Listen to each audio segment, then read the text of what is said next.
ഓം ശാന്തി.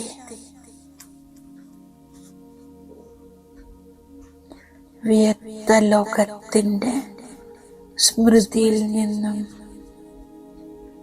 ദൂരെയായി ഞാൻ അവ്യക്ത സ്ഥിതിയിൽ സ്ഥിതമാകുന്നു. വ്യക്ത ശരീരത്തിൻ്റെ സ്മൃതിയില്ല. എൻ്റെ ആകാരി അവ്യക്ത സ്വരൂപം ധാരണ ചെയ്ത് അവ്യക്ത ബാപ്ദാദയെ തൻ്റെ കൂടെ അനുഭവം ചെയ്യുന്നു.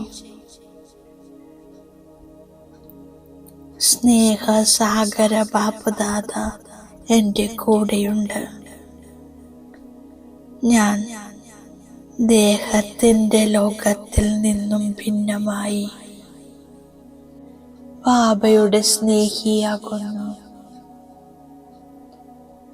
ബാപ്ദാദയുടെ സ്നേഹം നിറഞ്ഞ മധുരമായ ദൃഷ്ടിയെടുത്തുകൊണ്ട് ബാബയുടെ സ്നേഹത്തിൽ ലവ്ലീനമാക്കുന്നു. പ്രഭു സ്നേഹത്തിൽ ഞാൻ സമാവേശമാകുന്നു.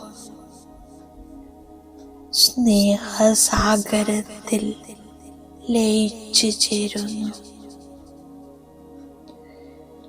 എന്നിലെന്താണോ അവഗുണങ്ങളുള്ളത് അവ ഞാൻ ബാബയുടെ മുന്നിൽ സമർപ്പിക്കുന്നു. എൻ്റെ എല്ലാ അവഗുണങ്ങളെയും മുന്നിൽ കൊണ്ടുവന്ന് ബാബയോട് ഞാൻ പറയുന്നു,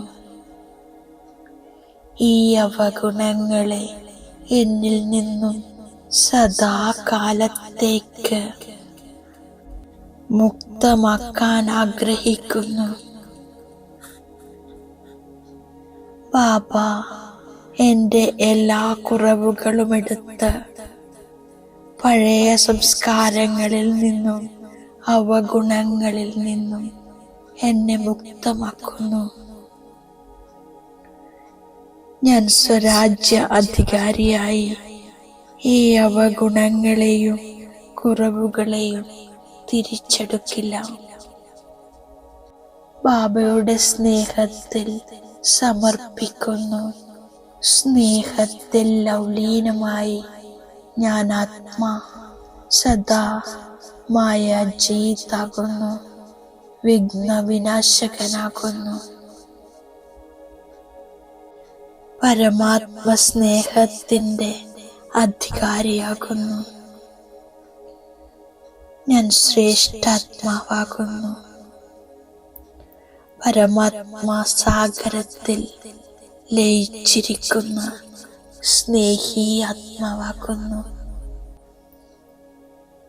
ബാബ പറയുന്നു, ഒരിക്കലും നിയമം കയ്യിലെടുക്കരുത്. തെറ്റ് സംഭവിക്കുകയാണെങ്കിൽ ബാബ ജാഗ്രത നൽകുന്നു. എന്നിലുള്ള അവഗുണങ്ങളെ ഇല്ലാതാക്കാൻ ബാബ കരാറെടുത്തിരിക്കുന്നു. കുറവുകൾ സ്നേഹത്തോടെ മനസ്സിലാക്കി തരുന്നു. പരിധിയില്ലാത്ത ബാബയിൽ നിന്നും പരിധിയില്ലാത്ത വിശ്വത്തിന്റെ ചക്രവർത്തി പദവി നേടണം. ദൈവിക ഗുണങ്ങൾ ധാരണ ചെയ്യണം. ശ്രീമതത്തിലൂടെ നടക്കുന്നതിലൂടെ ഞാൻ ശ്രേഷ്ഠമായി മാറുന്നു. ബാബ പറയുന്നു, കുട്ടികളെ ദേഹി അഭിമാനിയായി മാറൂ. ഞാൻ നിരന്തരം ബാബയെ ഓർമ്മിക്കാനുള്ള പരിശ്രമം ചെയ്തുകൊണ്ടിരിക്കുന്നു. എല്ലാവർക്കും ശിക്ഷണം നൽകുന്നത് ഒരു ബാബയാണ്. ബാബ വളരെ മധുരമായി യുക്തി പറഞ്ഞു തരുന്നു. മധുരതയോടെ ശിക്ഷണം നൽകുന്നു.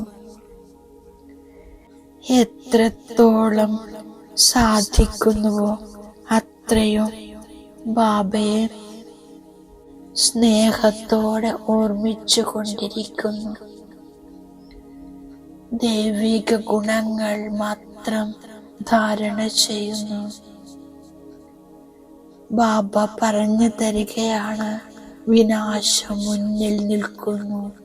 പുതിയ ലോകം സ്ഥാപിക്കപ്പെടുന്നത് സംഗമയുഗത്തിലാണ്. ബാബയെ സ്മരിച്ച് സ്മരിച്ച് സുഖം പ്രാപ്തമാക്കൂ.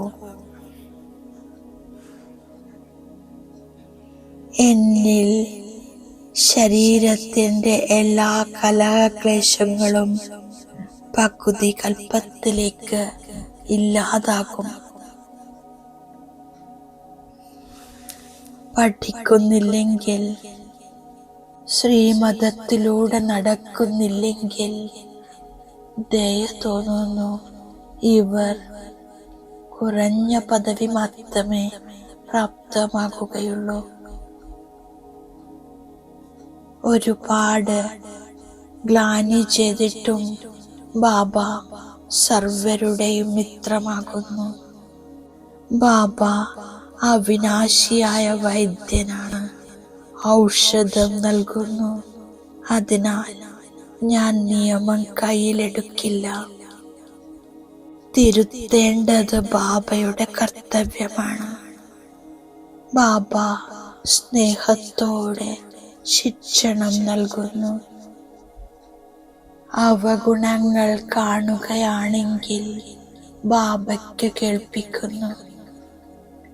ബാബയ്ക്ക് കേൾപ്പിക്കുകയാണെങ്കിൽ അവർ പെട്ടെന്ന് തന്നെ പരിവർത്തനപ്പെടും.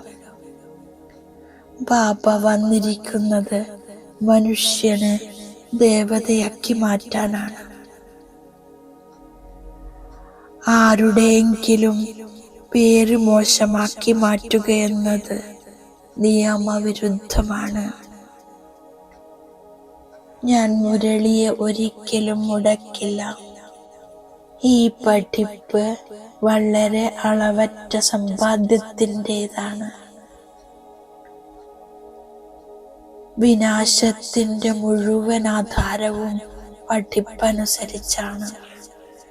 പഠിച്ച് പഠിച്ച് ബാബയെ ഓർമ്മിച്ച് എപ്പോഴാണോ പൂർണ്ണമായി മാർക്ക് നേടുന്നത് അപ്പോൾ യുദ്ധമുണ്ടാകുന്നു.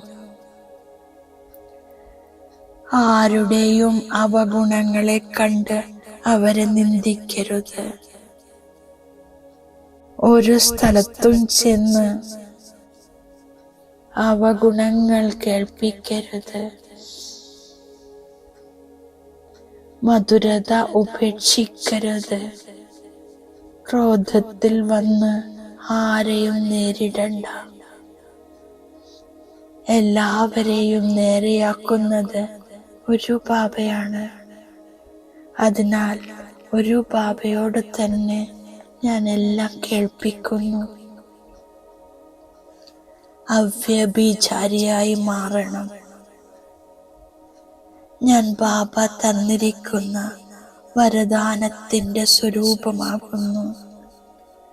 സദാ കൂട്ടുകെട്ടിന്റെ സ്മൃതിയും സാക്ഷിസ്ഥിതിയുടെ അനുഭവവും ചെയ്യുന്ന ശിവമയി ശക്തി കമ്പൈൻഡ് സ്വരൂപമാക്കുന്നു.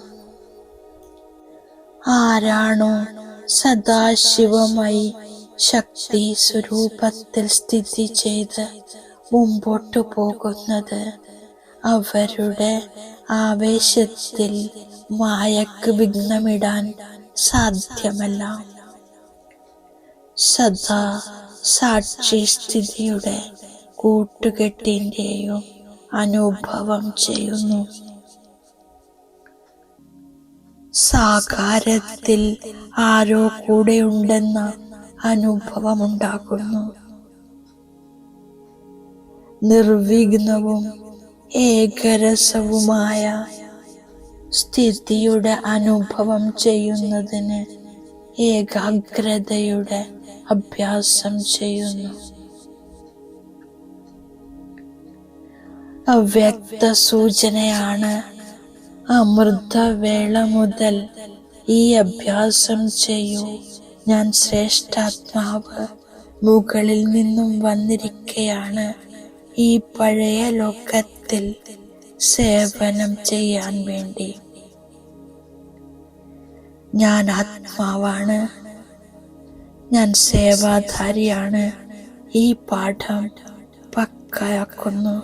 അപ്പോൾ ജീവൻ മുക്തമായിത്തീരുന്നു. ഓം ശാന്തി.